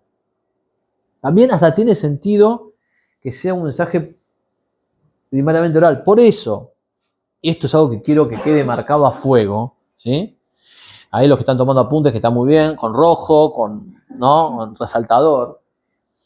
Primero hubo una iglesia, un conjunto de personas, de 11 hombres, porque había suicidado Judas, acompañado por las mujeres, por la Virgen, pero después, eso es en Hechos. Pero primero hubo iglesia y luego, muchos años después, 17, 20, 30, 40, 60, se va escribiendo los 27 libros del Nuevo Testamento. O sea que la iglesia tiene una prioridad por lo menos cronológica. Primero la iglesia, luego la Biblia, no al revés. Y con eso ya la pared está, ¿no? Ahí. Entonces fíjense la tercera conclusión a la que llegamos. Primero, que en la iglesia primitiva la doctrina de la sola escritura no solamente no existía, sino que no podía existir. No tiene sentido. El cristianismo primitivo, que tanto se pone como cristianismo primitivo, vuelvan, no conoció ni practicó esa doctrina. Tercero, Cristo no deja su mensaje por escrito, lo deja a templos vivos, personas de carne y hueso, con sus defectos, con sus debilidades. Pedro, los apóstoles le habían abandonado, pero se los deja a personas vivas, de carne y hueso. Y que esas enseñanzas se ponen por escrito mucho después. Deja su mensaje a la iglesia. Eso es decisivo. Y fíjense, lo tenemos en la misma Biblia. Dice San Pablo, en la carta a los Efesios: yo, el menor de todos los santos, he recibido la gracia de anunciar a los paganos, vieron que San Pablo, principalmente a los paganos, la insondable riqueza de Cristo, y poner de manifiesto la dispensación del misterio que estaba oculto desde siempre en Dios, el creador de todas las cosas, para que los principados y las potestades celestiales conozcan la infinita variedad de la sabiduría de Dios por medio de la iglesia. Este es el designio que Dios concibió desde toda la eternidad en Cristo Jesús nuestro Señor. Desglosemos, mastiquemos esto. Es el designio de Dios que haya una iglesia que transmita para que los principados y todos conozcan la infinita variedad de la sabiduría de Dios. Dios quiere que eso se conozca por medio de la iglesia. Es un deseo de Dios que se conozca por medio de la iglesia. No es una opción, no es un si vos querés. Es un deseo de Dios desde toda la eternidad. Desde toda la eternidad. Y Dios lo pensó desde toda la eternidad. Por eso las Escrituras, no solo que no están en contradicción con la iglesia, con algo vivo, y la Escritura reenvía a la iglesia. Entonces, ya para ir redondeando, cuando nos hacen esas preguntas, ¿no? ¿Qué dice la Biblia? Que esto, que lo otro, la Asunción de María, el purgatorio, la infalibilidad papal. Demostrame con la Biblia esto. Ustedes pueden tener esas discusiones, quizás ya las han tenido, me encantaría escucharlo después. O los primeros cristianos no creían en eso, ¿no? Si no está en la Biblia, no tenemos que aceptar. Todos esos planteos a veces son efectistas y nos descolocan, pero parten de premisas engañosas. Por eso, para el buen amigo que estaba acá, pobre se fue, cuando le tocan el timbre, pero me gustaría dejarles unos consejos humildes sobre los debates. Sí, o cuando va por la calle. Yo a los 17 años, en ese momento vivía en Belgrano, iba a misa en la Castrense, y cuando volvía, ¿conoces? Y cuando volvía, siempre en Avenida Cabildo y La Croce había unos testigos de Jehová. Y yo me quedaba discutiendo 1 hora y media. Cuando volvía, mi mamá decía, pero si ibas a sacar a 7 cuadras, ¿volvías? Bueno, mamá, estuve discutiendo con testigos de Jehová. Bueno, no pasa nada. Pero eso te da entrenamiento, está buenísimo. Y primero, hay que estudiar la Biblia en detalle. Saber libros, nombres, capítulos, versículos, en detalle. Y eso requiere un estudio serio, ¿sí? Si ustedes quieren, ahí requiere más memoria como base de la interpretación. Pero primero, un fuerte ejercicio de memoria. Juntarse, a ver, Juan 1.1, que Mateo 18, y juntarse, y entrenar. Juan 1.1, en el principio era el verbo estaba con Dios, y el verbo era Dios. Mateo 18, tú eres Pedro y sobre esta piedra edificaré mi iglesia y las puertas del infierno no prevalecerán contra ella. Ir recordando, ¿sí? Es importantísimo. Primero, primer consejo, estudiar la Biblia en detalle. Ellos la estudian, y mucho. Segundo, no den por sentado que los versículos dicen lo que ellos le atribuyen. Ya vimos que no, que nos pueden complicar, y nosotros por ingenuidad, por improvisación, decimos, no, bueno, sí. No den por sentado nada. Vayan al texto. Discutir las premisas antes que las doctrinas puntuales. ¿Para qué van a discutir la Asunción de María si esa negación de la Asunción se sostiene en ellos en premisas como sola Escritura? Vayan a donde ustedes son más fuertes. No discutan, no intenten demostrar la Asunción de María. Discutan la sola Escritura. O dicho de otra manera más futbolística, en vez de estar siempre atajando penales, empiecen a patearlos. O sea, porque si no, siempre estamos en el banquillo de los acusados del católico, sentado ahí, dando explicaciones, y el protestante que le tira, ladrillo, patea, penal. ¿Por qué no hacemos un poco al revés? Los ponemos a ellos en el arco y nosotros pateamos los penales. ¿Dónde está la sola escritura en la Biblia? En la Biblia habla de la oralidad. Y pum, y pum, y pum. O sea, ustedes tienen que ponernos a ellos en el arco. Finalmente, dejar asentado en cualquier discusión que sola escritura no es bíblica, y peor, que es antibíblica, y esta parte, por ahí a alguno le puede costar más, según el temperamento, no los conozco tanto, pero practicar, perder la vergüenza, no ser apocado, hay que practicar. Entonces, yo sé que a veces, no, bueno, tengo un poquito de cosa, me da, pierdan la vergüenza, porque tienen que entrenarse para defender la fe. Y eso requiere un cierto ascesis, un cierto mirar a los ojos y ser capaz de escuchar, de responder. Pierdan esa vergüenza. Hay que hacerlo. Y eso es importante también para, en nuestro ámbito, militar la fe y expandirla. Muchísimas gracias por todo, y muchísimas gracias a todos por escuchar esta humilde conferencia. Queda el espacio abierto y aquellos que estén interesados, en PDF estamos vendiendo nuestro libro. Este libro prologado por Dan Turbina, ¿sí? Ahí lo tienen, donde hacemos una crítica exhaustiva y recopilamos un montón de debates que se han dado en las redes sociales, donde ha debatido Dan Turbina, José Plasencia, Santiago Larcón, un ex protestante, que se convirtió hace poco, Hugo Ariza, Luis Lisboa, ¿cómo? El de Rincón Apologético, exactamente. Luis Lisboa, Hugo Ariza, y lo que hacemos es todos esos debates, esos argumentos que están todos dispersos, que a ustedes les llevaría muchas horas para ver. Este humilde servidor ya vio todo y ya conjugó todo en un solo PDF que está disponible para todo aquel que quiera, se acerca ahí y lo hablamos. Así que, desde ya, muchísimas gracias. Por ahora esto es todo. Un aplauso para Juan.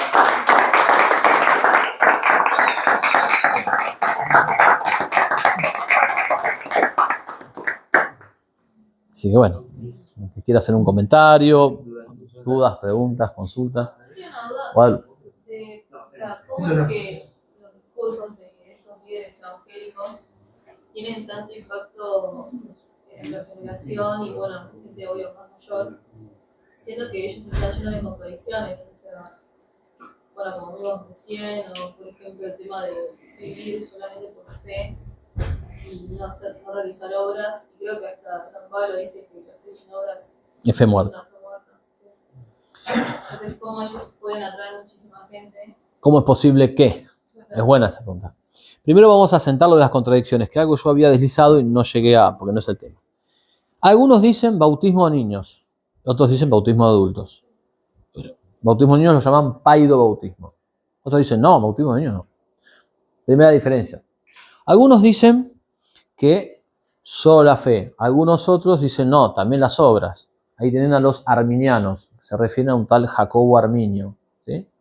Algunos dicen que Dios positivamente manda a los hombres al infierno y preordena a los hombres al infierno, según la Confesión de Fe de Westminster. Otros dicen, no, Dios no los manda al infierno, sino que Dios no les da la gracia suficiente para salvarse. Esos son los calvinistas infralapsarianos. Por eso estoy mostrando 3-4 diferencias. ¿Sí? Bautismo, dijimos la primera, ¿no? La segunda, la de la fe y las obras. La tercera, bien, la del infierno. Algunos dicen, La destinación de los 1000 no sé cuántos. esos son los testigos de Jehová. Los 144.000 es de una doctrina de los testigos de Jehová. Algunos dicen que el número se conoce, otros dicen que no. Bien. Algunos dicen que los católicos son cristianos, otros dicen que la Iglesia Católica es la gran ramera de Babilonia. Algunos dicen que Dios se puede demostrar por la sola razón natural, otros dicen que no. Algunos dicen que, o sea, depende a qué confesión le preguntes, hay una doctrina distinta. Entonces, lo de las contradicciones de ellos son infinitas y eso hay que marcarlo. Ahora, la pregunta de Guadalupe era, ¿cómo es posible que a pesar de todo esto tengan tanto éxito en las redes sociales? Bueno, en las redes sociales hay algunos mecanismos sutiles de manipulación psicológica o de lo que se llama direccionamiento de la atención. Suponete que a vos te llega un mensaje y te remite un video y vos ves que el video tiene 3 suscriptores, que el canal de YouTube tiene 3 suscriptores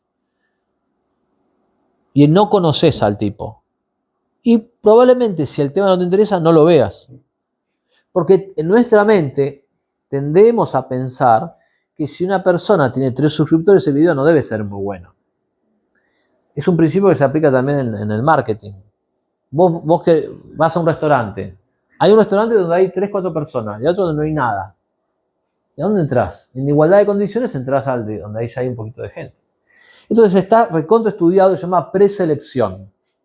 Voy a decir algo, que espero que acá seguramente se van a reír.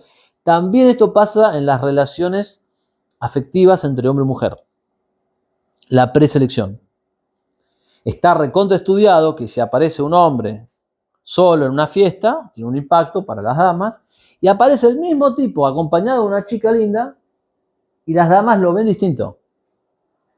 Está recontra estudiado eso psicológicamente. Por eso también se da otro estudio psicológico que han hecho, que es que hay algunos hombres, ustedes por eso digo se van a reír, que cuando están solos, no salen con nadie, las mujeres no le dan ningún tipo de retorno, para ser suave, pero cuando ese mismo hombre se pone de novio, de repente empieza a llamar más atención de otras mujeres. Y las experiencias de ustedes podrán determinar cuánta verdad hay en lo que digo. Creo que algo de verdad tiene. Preselección. Funciona en el marketing, funciona en la comida, funciona en todo. Entonces, ¿qué pasa? Ellos generan canales de YouTube con mucho movimiento, y cuando vos ves un video que te llega, tiene 5.000 vistas, tiene 8.000 vistas, tiene 15.000 vistas, y genera eso un impacto. Y por ahí lo ves, después no te gusta, pero lo viste. Entonces, en general, la fama llama a la fama. Ese principio está súper estudiado. Les doy otro ejemplo más. El éxito. Habían un grupo de unos chicos que cantaban, no me acuerdo el nombre. No tenían éxito, nadie los conocía, ni la mamá sabía el nombre. Pero ¿qué hacen? Filman unos videos donde ellos aparecen en limusinas, exitosos, todos bronceados, anteojos negros, acompañados de mujeres hermosas, y empiezan a llamar más la atención. Todo era fabricado porque eran actores, esa limusina era prestada, había una edición de video, pero eso genera, claro, ustedes no les llamaría la atención, porque quizás ustedes son personas profundas y todo, pero hay otra gente que sí.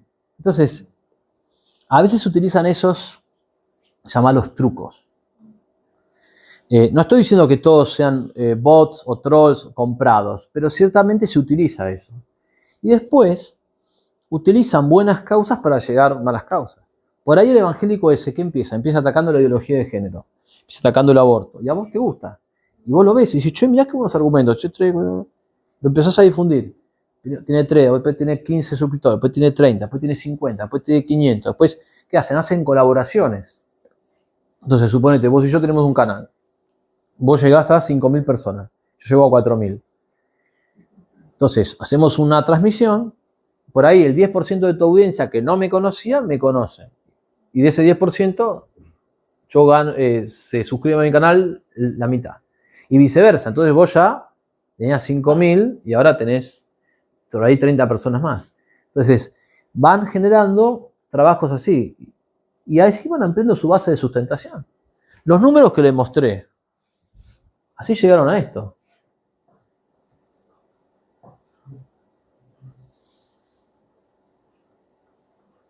Mirá. Acá está. Esto no es casualidad. Hay un trabajo sostenido, sistemático.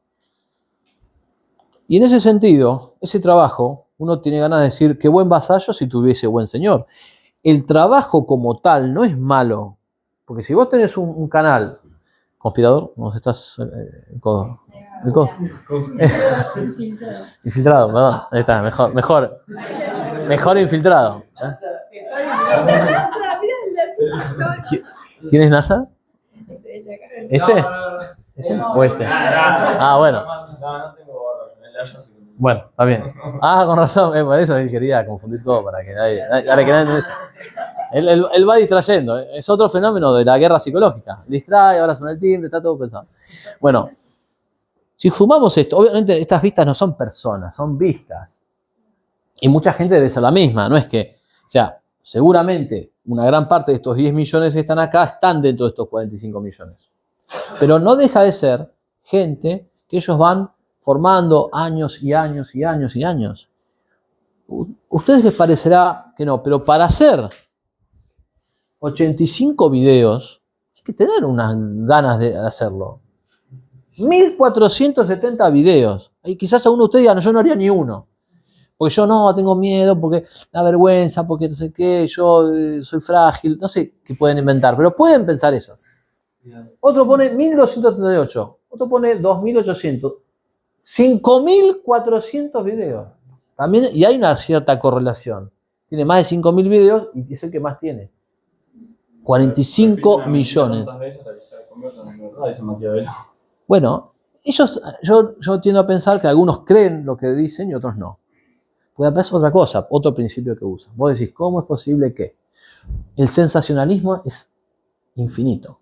Por ejemplo, título, protestante destruye a católico en el debate. Entonces vos decís, a este tipo lo dejaron knockout. Entrás, y lo que ves es un debate un poquito movidito. Por ahí el católico perdió 4-3, pero no es que lo destruyó. Entonces, claro, es lo que se llama clickbait. Destrucción. Y hay gente que sigue comprando. Sí. Sí. Gran estrategia de YouTube. Sí. Entiendo que es algo, hay un matiz opinable, entre el matiz entre destruyó o refutó. A mí, por ejemplo, yo prefiero, ¿por qué prefiero que no? Porque creo que hay un riesgo muy grande en las redes sociales de alimentar el ego. Hay adictos a las redes sociales. Vamos a ser sinceros. Hay gente que su vida depende de cuántas visualizaciones tenga. O sea, y su éxito es más visualizaciones. Y por ahí hay gente extraordinaria o muy formada que tiene excelente doctrina, pero no tiene tantas visualizaciones. Pero esa gente vale mucho más que el otro, que es un payaso. ¿No? Por poner un ejemplo, ustedes conocen a Claudio Mayeregger, ¿sí? Han escuchado conferencias. Es un tipo que sabe muchísimo. Ahora, por ahí ves un video y tiene 2000 visualizaciones, 2500, 3000. Y vos ves, pero este tiene millones. ¿Qué tiene que ver? Porque también a la gente, otra cosa, le venden escándalo, conventillo, ¿sí? Entonces, obviamente hay una vulgarización en el peor sentido de la palabra, un manoseo de los misterios de la fe. También la realidad que busca la verdad no vaya a buscar a YouTube, digamos, ¿no? ¿Vos decís? ¿Por qué? El que busca genuinamente la verdad la va a buscar a YouTube, o sea, van a leer algo serio y estudiar. Pero puede ser un resorte. Yo lo que digo es que hay gente para todo, mi amigo. Hay gente que busca porque te dicen todo, o sea. Sí. No, y además un poco el tema de la ataque cultural, yo escuchaba cuando el padre Rabasi habló en su momento de ese tema, decía, o sea, hay que usar las armas del enemigo. Si ellos usan las redes para todo, para difundir el mal, también hay que contraatacar. Hay que usar las armas del enemigo que no tengan un impedimento de licitud. Porque a veces el enemigo usa armas con, por favor, la difamación. Claro, ¿no? Acá ahí no se copó aquí el amigo. Pero, no, pero eso no sé si es ilícita, ¿eh? Por favor, dale. Por ejemplo, donde trabajo yo, Sí. todos los días viene un cliente evangelista, ¿viste? No, porque no sé cómo se enteraron de que yo soy católico. Viene a buscarte roña. Bueno, entonces te vino bien. Y para mí, yo siempre me voy al pasto. En general, en mi vida, todo lo llevo al extremo. Bueno. Y para mí,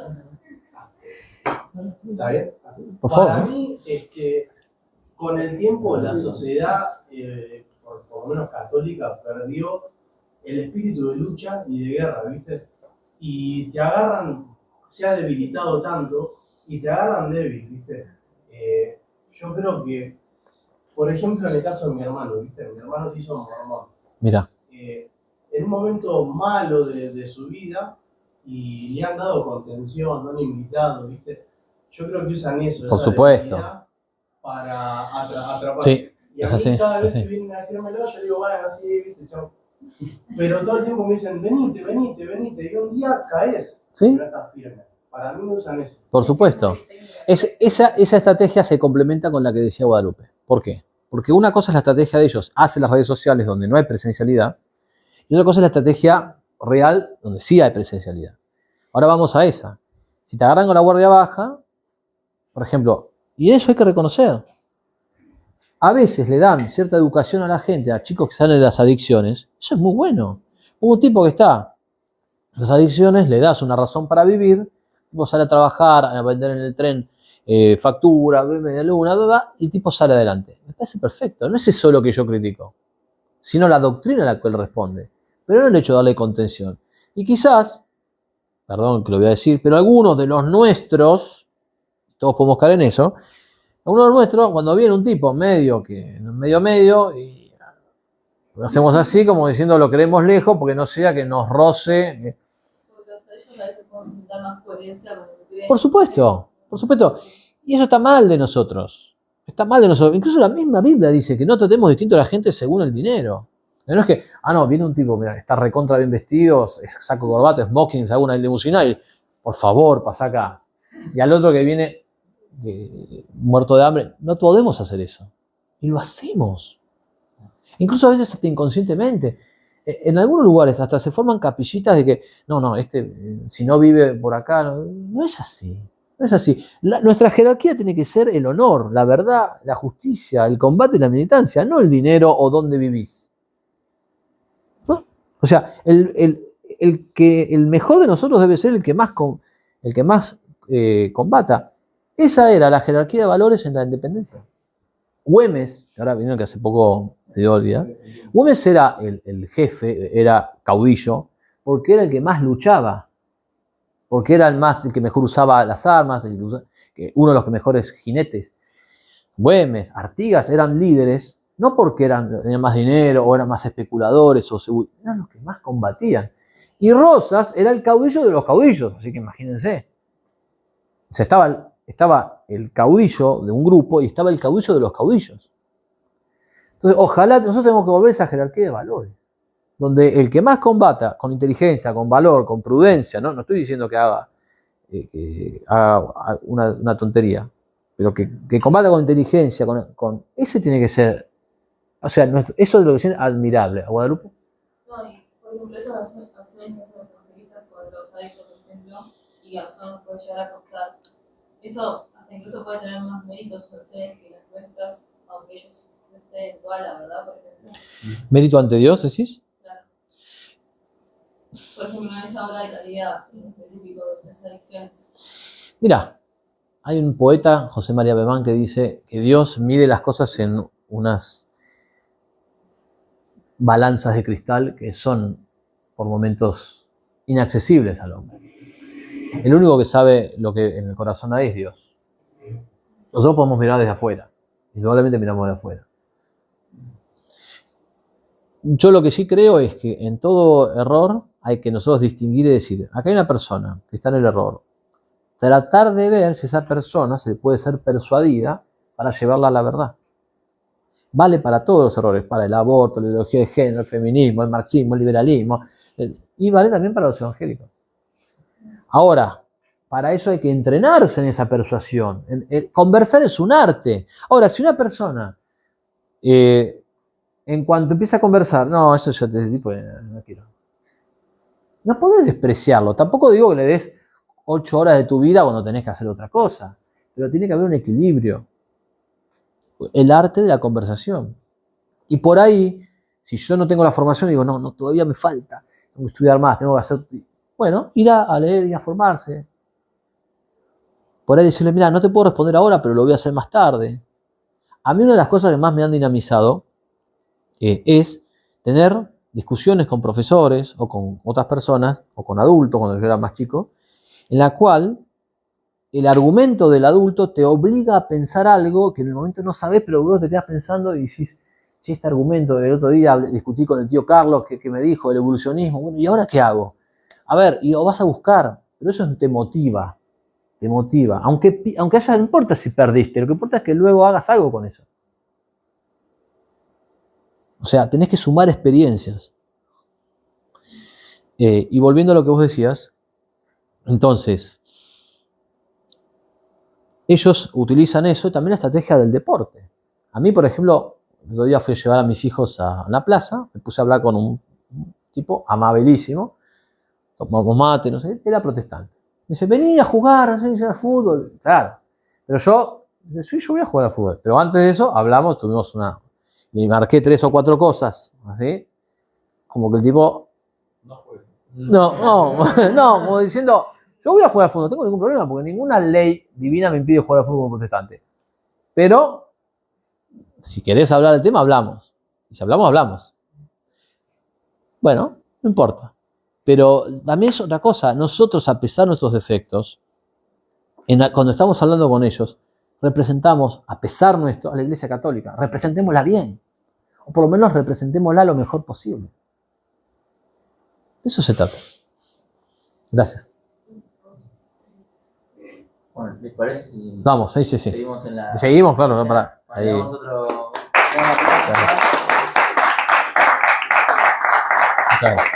Y muchas gracias a vos por toda la organización. Todo. No, bueno, acá está.